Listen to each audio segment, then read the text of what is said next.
your first topic, which is your finite automata. The basic for your theory of computation will be your automata theories, right? So here the first topic will be your finite automata.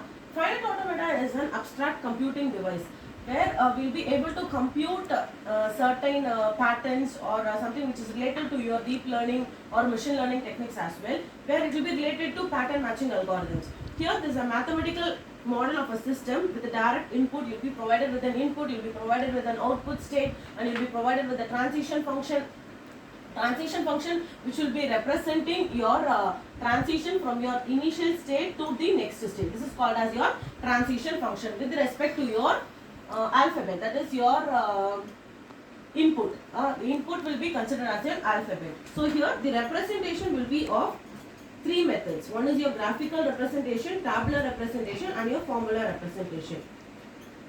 Graphical representation, tabular representation, that is your table form of representation, and third one will be your formula representation. Here your finite automata has been divided into two parts, that is your DFA as well as your NFA, which is also called as NDFA. That is your non-deterministic finite automata, and DFA is called as your deterministic finite automata. Well, here your deterministic finite automata will be holding your 5-tuple notation. What is the 5-tuple notation for the deterministic finite automata? Well, you can represent as DFA equal to Q, sigma, that is your transition function, Q naught, F. Where your Q will be representing your finite set of states.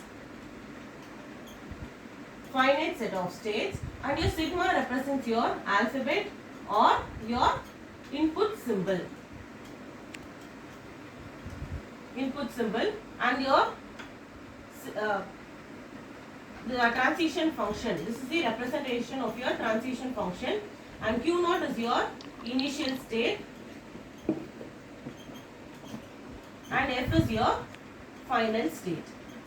So this is the 5-tuple notation and the basic definition, formal definition for your DFA, that is your deterministic finite automata, which is Q, sigma, transition function, Q naught and F. Q is your finite set of states, sigma is your alphabet, transition function, initial state and final state. The same will be holding for your non-deterministic automata as well, where you will be having Q, sigma, transition function, Q naught and F. Here your transition function plays a very important role. Q into your alphabet will be providing 2 to the power of Q, because it can hold more than one state in your where the single state can be considered as more than one state, but it is not acceptable in case of your DFA, because it will be holding only one state as your initial or your final state, but your NFA can hold more than one state in your within a proper transition function. This is the basic introduction for your finite automata.